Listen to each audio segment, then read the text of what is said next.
MRN Crew Call is brought to you by Hercules Tires.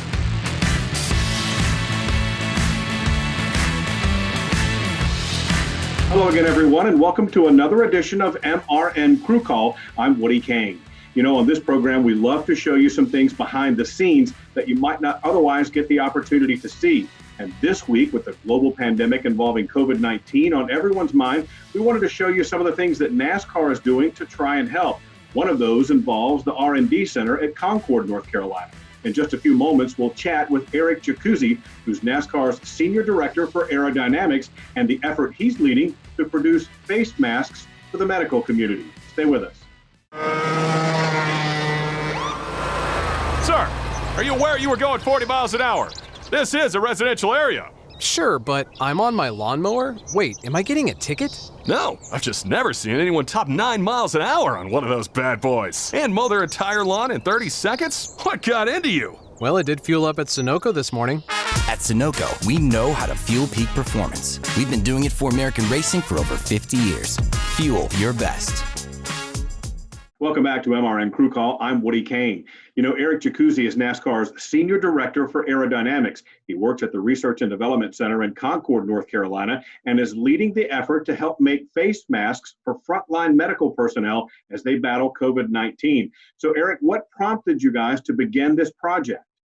We've been adding 3D printing capability for a while now, and at the end of February and in early March, we actually got 2 more printers, and the one you can see in the background is one of the larger ones that we have. But basically, those kind of got installed as all this issue with the virus was starting. So we got it put in about a week or 2 weeks ago, and then over that weekend, we went ahead and a group of us were kind of looking at what we could do to help out, and we all kind of independently came across the face shields and started swapping emails. And by Monday, we had located a contact to take a look at a couple prototypes we made.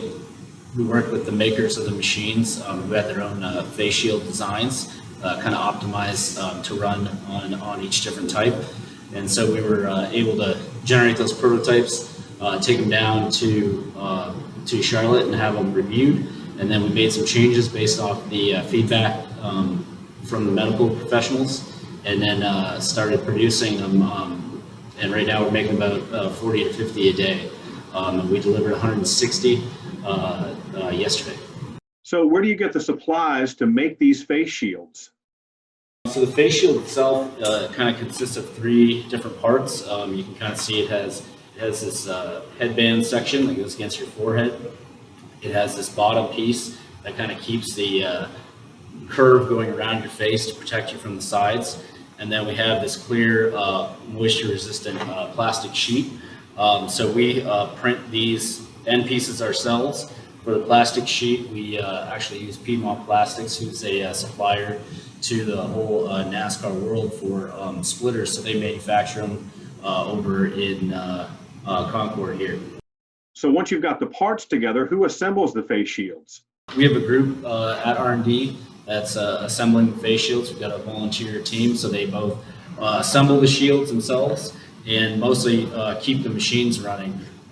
So especially that large machine in the background, it can produce 3 of these parts every 2 hours and 20 minutes.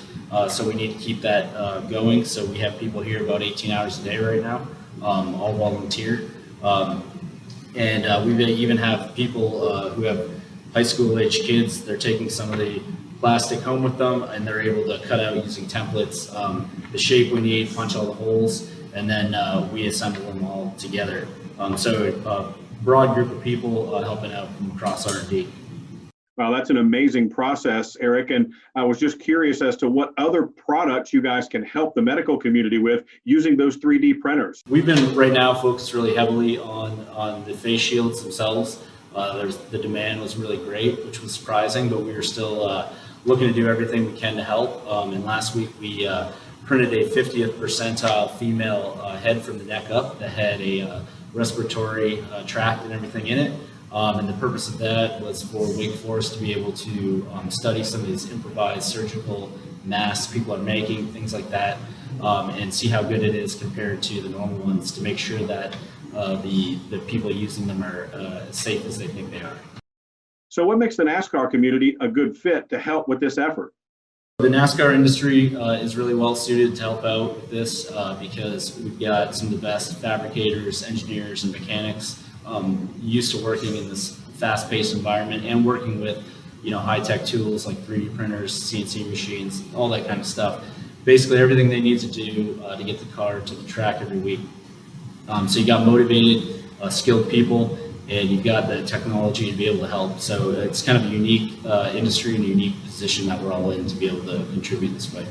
That's Eric Chicuzzi, NASCAR's Senior Director for Aerodynamics from the Research and Development Center in Concord, North Carolina. Citywide to countryside, whatever you drive, wherever you go, Hercules Tires has the value, selection, and industry-leading warranty to get you there, no matter where the road takes you.